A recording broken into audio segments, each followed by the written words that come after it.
Muy buenas y bienvenidos al resumen de la etapa 14 de la Vuelta a España 2021. Hoy otro día con muchísimo calor que nos esperaba en el día de hoy en la etapa 14. Como ya os he dicho, muchísima calor, muchísima humedad durante toda la etapa que han hecho los ciclistas en el día de hoy. También aprovechaban para dar regalos a los niños que habían acudido a la línea de salida. Todo después de la victoria de Florian Senechal, que veíamos como el propio Fabio Jakobsen, que se había quedado por el ritmo de sus compañeros, le echaba la bronca a su compañero de equipo Florian Senechal, victoria de la etapa de ayer, por no esperarle, siendo su gregario y su lanzador para los sprints finales.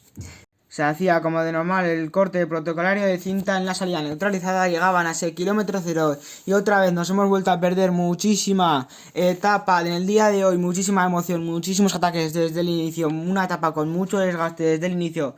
Junto al calor que estaba haciendo era un agobio para los corredores, nos conectaban y formaban una fuga con Champusan, Bardet, Cets, Herrada, Navarro, Gibbons, Demar, Bagües, Pidcock, Gens, Tratnik, Vermaak, entre otros más que se han conseguido meter en la fuga del día. Veíamos como no tenían una diferencia más de los 10 minutos, tenían una buena renta porque en el pelotón había un ritmo muy flojo del Wanty Intermarché. Empezaban ese primer puerto de tercera categoría y tenía una diferencia de unos 13 minutos aproximadamente. Veíamos como Richard Carapaz empezaba a sufrir desde 80 kilómetros a meta, atacaba a Bardet para sprintar por los puntos de la montaña, los cogía y se ponía prácticamente el líder de estos puntos de la montaña. Un falso llano y entraban en este segundo puerto y penúltimo y más duro para mí de la etapa, aunque solo eran 2 kilómetros. Veíamos a todos los ciclistas retorcerse en esas rampas de hasta el 25% que teníamos en el día de hoy. Veíamos como en el pelotón querían estar todos bien colocados para el inicio de ese puerto tan estrecho con carretera de cemento rayado. Veíamos muchísimas retorceduras al intentar llegar a ese paso. Veíamos como Romain Bardet coronaba en primer lugar y conseguía llevarse más puntos. Seguía sufriendo Richard Carapaz, que se descolgaba con el grupo de los sprinters. Ha colgado Lineos, que finalmente el campeón olímpico en ruta de este Juegos Olímpicos 2020 se ha retirado por no estar en buena forma. Veíamos al Jumbo marcar un ritmo que le venía bastante bien a Primo Roglic porque no iba nada rápido ni con intención de dar caza a la fuga. Empezaban los ataques, Holmes se iba hacia adelante con Navarro y Prudhomme. Veíamos que los tres tenían una diferencia de unos 15 segundos aproximadamente con los perseguidores de esta fuga. Veíamos como Holmes, el provocador del ataque y del corte, se había pinchado y se quedaban estos dos hombres en cabeza de carrera solos hacia la aventura, pero poco después los volverían a coger mirando hacia atrás antes de ese sprint intermedio porque no tenían nada de convencimiento. Volvió a entrar Holmes al grupo de los perseguidores y de repente una caída. Ya Ivain se había tropezado con una de las ruedas del coche al ir a coger un bidón. Veíamos que se había hecho bastante daño en la rodilla derecha por esa caída más torpe que tuvo agarrándose al coche. Pensábamos que incluso lo podía haber atropellado, pero no, ha sido culpa de Yavin al apoyarse en el coche con tanta fuerza. La fuerza la ha hecho caerse. Veíamos como Holmes entraba y volvía a atacar también Schultz, que se quería meter en la fuga en cabeza de carrera, que no saliera Romain Bardet ni Pidcock, que estaban sufriendo bastante en la fuga. Pequeños grupos que se formaban por detrás para intentar dar caza a estos cuatro hombres de carrera. Otra vez Nicolas Prudhomme atacaba y se iba hacia adelante en solitario. Veíamos con muchísima potencia, lo intentaba coger también Dani Navarro y Vermeek. Finalmente le daban caza y se iban los tres hacia adelante, aunque de repente un cambio de cámara veíamos a Prudhomme solo y nos comentaban en una repetición que había habido una caída. Se pasaba un poco de frenaba Schultz, el corredor del Israel, y veíamos como Dani Navarro se lo llevaba por delante porque tampoco había visto la curva tan cerrada y se iban los dos al suelo.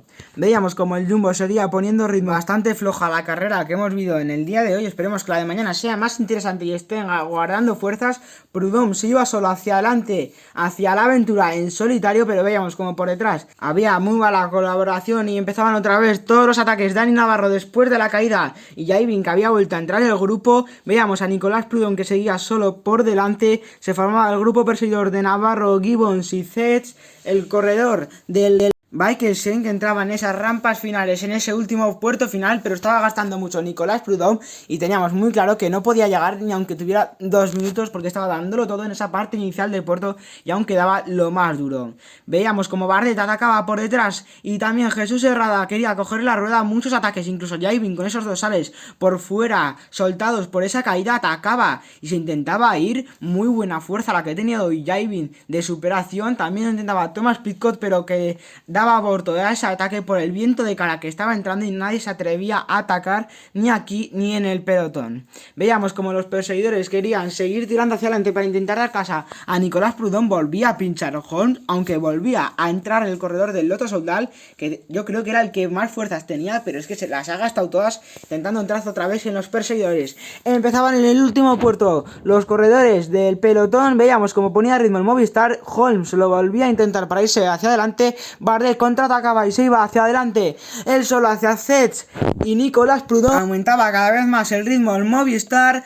Veamos a Cetis que lo tenía a punto de coger a Prudhomme, pero también Bardet, que había hecho un acelerón espectacular, cogía a Nicolas Prudhomme y a Cetis se iba hacia adelante y lo soltaba de ruedas simplemente con una sola pedalada. Jaivin atacaba con muchísima fuerza, Jesús Herrada conseguía cogerle la rueda y se querían ir los dos hacia adelante, mientras Bardet por delante le sacaba ya una ventaja de unos 20 segundos aproximadamente. Se formaba el cuarteto perseguidor, pero veíamos como no podían seguir el ritmo ni Prudhomme ni Cetis, que habían gastado mucho en el anterior puerto. Los veíamos que se quedaban solo Jaivin y Herrada para intentar dar caza a Romain Bardet. Veíamos como lo soltaban de rueda prácticamente, que es que iban dando hachazos, no podían más. El Trek quería hacer la carrera dura desde abajo. Veíamos como no tenía mucho sentido lo que estaban haciendo, pero bueno, aplaudimos estos movimientos de equipo porque si no la carrera hubiera sido aún más aburrida. En el pelotón también el Bahrein quería poner ritmo, pero sin mucho convencimiento. Bardet, que seguía por delante, no le conseguían recortar tiempo, al revés, le sacaba cada vez más tiempo por ese viento de cara que venía. Y en el pelotón Guillaume Martin quería poner a prueba al líder, al mayor rojo Eikin, intentar quitárselo. Estaba aproximadamente a unos 58 segundos, lo veíamos a cola de pelotón, pero sin terminar de cortarse. Seguía por delante Bardet. En ese último kilómetro entraba Guillaume Martin, hacía un pequeño corte mientras los hombres de Jumbo les daba igual y seguían poniendo su ritmo de calma. Veíamos como se habían ido aproximadamente unos 7 corredores hacia adelante, mientras Bardet entraba en esos últimos metros finales que eran súper duros, atracaban muchísimo y tenían que hacer casi eses por la carretera. Entraba en esos últimos 300 metros, lo celebraba con muchísima emoción porque era una victoria muy merecida. Para merecida el mérito que ha tenido Jaivin en hacer tercero en esta etapa tras caerse y pensar que se podía haber retirado.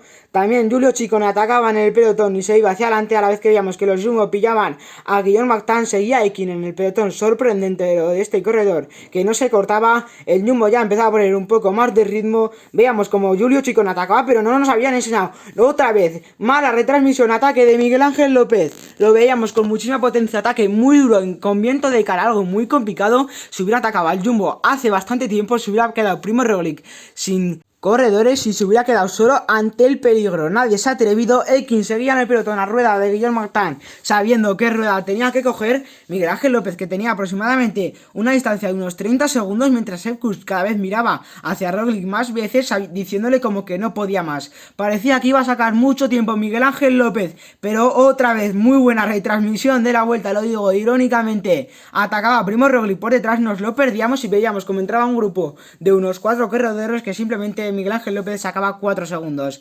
Eric Eikin aguantaba el liderato y gran victoria de Romain Bardet para su equipo, que es la tercera gran victoria para él, que venía con esa ilusión. También muy buena etapa la de Jesús Herrada, pero hay que marcar la etapa de Jaivin, que ha hecho un etapón. Y otra vez tan mala retransmisión la de la vuelta que llevan haciendo durante estas 14 etapas que hemos tenido en esta Vuelta a España. Nos hemos vuelto a perder un ataque de un corredor importante, a ver si esto mejora un poco para las etapas reinas que quedan. Finalmente, con la victoria de Bardet por delante de Herrada, Bin, Pidcock, que ha quedado cuarto, Champoussin, Holmes, Zets, Guenietz, Prudhomme y Tratnik. Así cerraba este top 10, llegando a 2 minutos 15 del francés Romain Bardet. El mayor rojo seguía siendo para Eikin, a ver hasta qué día puede aguantarlo, porque cada vez quedan menos etapas y al Jumbo se le está complicando la vuelta. Segundo, Guillaume Martin a 54, Primo Roglic, que recortaba unos segundos junto a Enric Mas, Miguel Ángel López y Jahaik, Bernal a 4.21, a 4.49, Adam Yates, Sepkus a 4.59 y a 5.31 Félix Rocharner.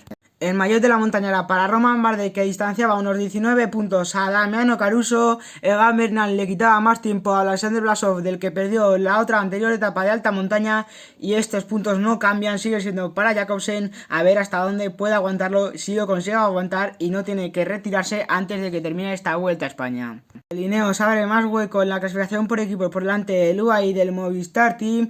Y otra vez, mala elección del combativo para Daniel Navarro. Para mí, el combativo ha sido Jai Vine porque ha hecho un etapón cayéndose y pensando que se podía retirar, ha vuelto al grupo, ha atacado y aún así ha quedado tercero en esta etapa 14 de la Vuelta a España. Mañana etapa de alta montaña también tenemos en la Vuelta a España 4 puertos encadenados, uno de primera, otro de segunda, otro de primera categoría, una gran bajada, un falso llano picando hacia arriba con bastantes toboganes y empezaba en el último puerto de la jornada, puerto tercera categoría, un pequeño falso llano picando hacia arriba y la línea de meta que supuestamente sería al sprint para la fuga o para un corredor en solitario. Bueno, si os ha gustado el resumen de la etapa 14 de la Vuelta a España 2021, compartir, dar a like y suscribiros. Os recomiendo que activéis la campanita para que no os perdáis ningún vídeo del canal y que YouTube os lo recomiende antes de que lo hayan borrado por los derechos de autor, que últimamente no me están borrando ninguno por una táctica que tengo bastante buena. Espero que no lo hagan y que no vean el vídeo y me lo corten igualmente. Nos vemos mañana con el resumen de la etapa 15. Adiós.